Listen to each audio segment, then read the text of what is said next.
तेजाबी हमला यानी acid attack को लेकर ऐसा नहीं है कि हमारा कानून लचर है, कानून बेहद सख्त है। एसिड अटैक के मामले में 10 साल से लेकर उम्र कैद तक की सजा है। यहां तक कि 18 साल से कम उम्र के बच्चों को तेजाब बेचना मना है, मगर इसके बावजूद एसिड अटैक के मामले हर साल बढ़ते जा रहे हैं।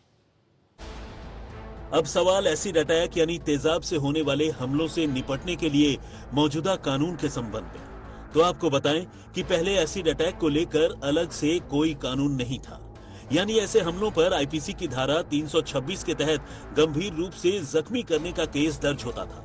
लेकिन बाद में कानून में 326 ए और बी की धाराएं जोड़ी गई, जिसके तहत तेजाबी हमला करने के मामले को गैर जमानती अपराध माना गया और गुनहगार को कम से कम 10 साल और ज्यादा से ज्यादा आजीवन कारावास की सजा देना तय किया गया।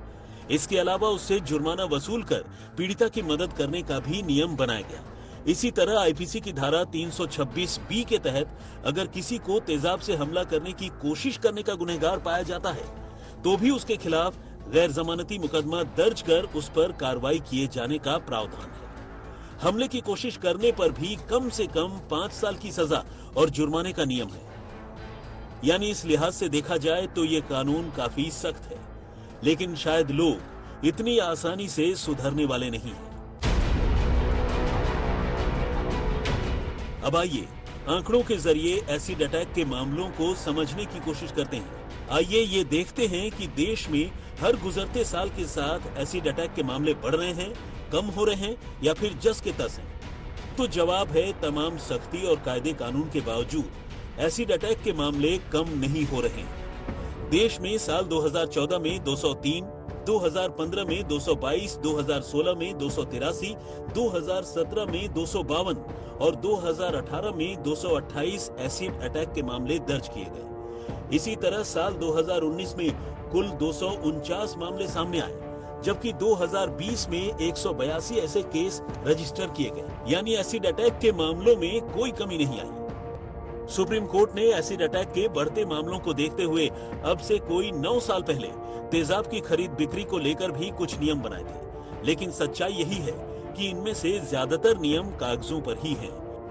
यानी पुलिस और दूसरी एजेंसियां इन नियमों की रखवाली के मामले में ढीली हैं और इन नियमों के पालन में लोगों का रवैया भी बेहद काहिली भरा है। नियम के मुताबिक 18 साल से कम उम्र के किसी भी इंसान को तेजाब की बिक्री नहीं की जा सकती। दुकानदार के लिए तेजाब बेचने के लिए ग्राहक का रिकॉर्ड रखना जरूरी है। तेजाब बेचते वक्त खरीदार के आई कार्ड की कॉपी रखना जरूरी है, जिसमें उसके घर का पता भी होना चाहिए। ग्राहक से तेजाब खरीदने की वजह पूछना भी जरूरी है, उसे रजिस्टर पर दर्ज करना है। दुकानदार के पास तेजाब का कितना स्टॉक मौजूद है, इस बात की जानकारी भी प्रशासन के पास होनी चाहिए। इसके अलावा जिन अस्पतालों, एजुकेशनल ऑर्गेनाइजेशन और लेबोरेटरीज में तेजाब का इस्तेमाल किया जा रहा है, उनके लिए इसके इस्तेमाल का लेखा जोखा रखना भी जरूरी है। मगर अफसोस, ज्यादातर नियम कानून कागजों पर ही है। कंसंट्रेटेड तेजाब धड़ल्ले से बिक रही है, वरना ऐसी वारदातें कहां मुमकिन हैं। हिमांशु मिश्र, आज तक।